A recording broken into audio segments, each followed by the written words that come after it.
So remember a few days ago, maybe last week, Solana was talking about blame pie and who gets the blame for the Dolphins' slow start. And he had forwarded us an article this morning from CBS Sports about all the undefeated teams. Who gets the blame pie? How do you divvy up the blame for all the winless teams? And I'll tell you how they do it for the Dolphins. And again, this is CBS Sports. They put 75% of the blame on the defense. The defense gets 3/4 of the blame pie. The offense gets 10%. Awful vibes gets 10%. And injuries gets 5%. And what they write is Miami simply cannot stop anybody moving the ball or putting it in the end zone and cannot take it away from the other team either. Some of that is due to various injuries in the secondary, but it is bad stuff. The Dolphins rank 26th in yards allowed and 32nd in points allowed. They've given up 31 or more points to all three of their opponents. They have forced 0 turnovers. Opponents are averaging the most yards and points per drive in the league and have scored on an utterly preposterous 68% of their possessions. The defense has been so bad that it's overshadowed the offense, looking largely like a shell of a unit that took the league by storm a few years ago. The last 2 games have been better than the disastrous opener, but the high-flying, explosive version of this team is gone. The vibes have been rancid since at least training camp, and that's shown up for this team on the field. And I do find it interesting because we keep talking about how Anthony Weaver will be the next head coach of the Dolphins, but man, that defense is bad. It would be interesting. I know he's got the players' respect and he seems to be next in line, but man, that's a tough transition to make just based on what his unit is doing. 100 points in 3 games is terrible. That's ridiculously that's not football. But the blame pie. So even if you say the defense, which I'm with you, that's terrible, 100 points in 3 games. Is it personnel or is it coaching? Because Huck, you said Storm and Jack are the next Pat and Sam, but they're not. And now Storm is hurt. Now we're bringing in an old corner in Razul. So even on the defensive side of it, is that acquisitions or is that play calling? Right. Because they're bad. Anthony Weaver, are we blaming Anthony Weaver when he was handed a poor secondary to start with and then it got banged up beyond that?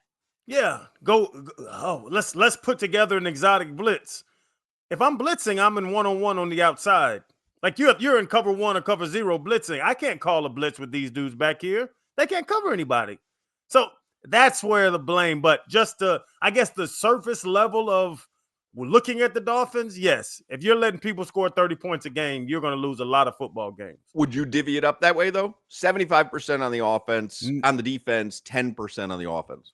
No, the numbers would say that. I'd divvy it up. I wouldn't put 75 on the defense because of the fact that Tua in the offense had a chance to win that Buffalo game.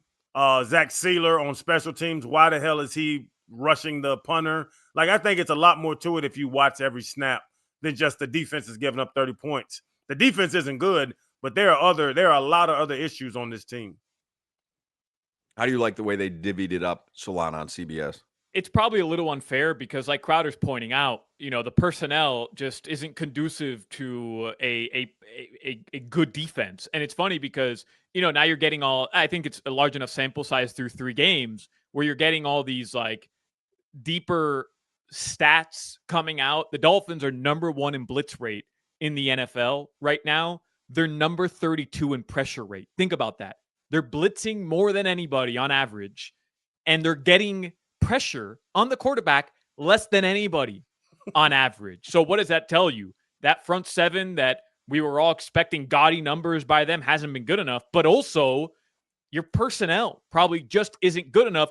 The biggest attribute the Dolphins were banking on was your front 7 would put pressure on the quarterback. That would help alleviate the problems defensively. That has not panned out. And offensively, I think it deserves a little bit more blame because your defense has some weaknesses, has some holes. You got to do everything you can to keep them from being in bad positions. Guess what? Week 1, turnovers put the defense in horrendous positions, and the Dolphins' offense just hasn't been able to score. To me, bad vibes, 10%, injuries, 5% is correct. I'd put defense and offense even split, truthfully. I wonder if Anthony Weaver has changed his approach enough based on that blitz number that he just told us and what it's resulting in. Because if it's not resulting in anything, which it's not, then maybe you need to redesign what you're doing, no? 100%. And like this week, oh, damn, they got Garrett Wilson.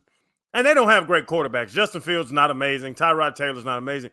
Hey, by the way, what did we find out about Justin Fields today, Solana? He's practicing, but still in concussion protocol. But it was pointed out that one of the processes of getting through concussion protocol is going through a practice, being reevaluated. So this is part of the process.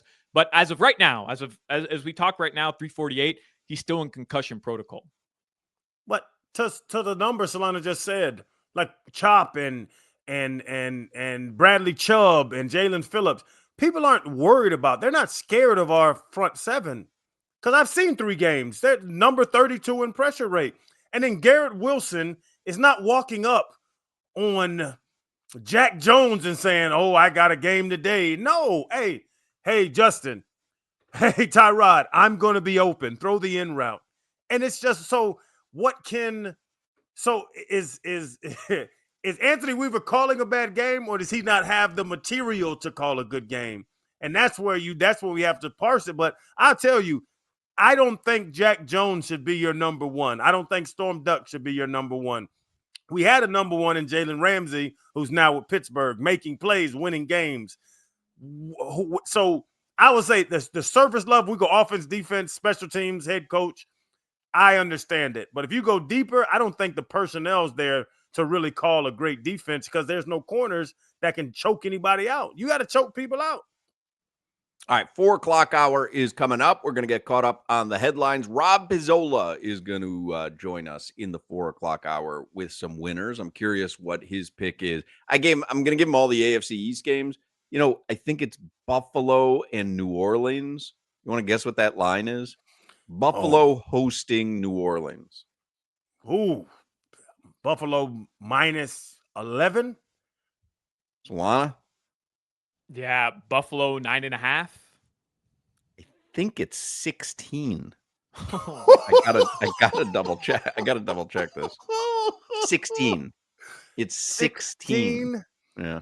So I'm going to ask him that. Largest line this season in week 4 for sure. I would imagine. Yeah. That's 4 points more. 12.5 was tied for the largest line of the season going into last week. That's 3.5, 4 points larger spread than any other line this year. Like has to be the largest line. That's why I'm curious what Pizzola thinks, because he loves getting a ton of points in the NFL. Yeah. But you make a case for me that New Orleans is going to somehow stick within 2.5 touchdowns of Buffalo at Buffalo. Come on, Rattler.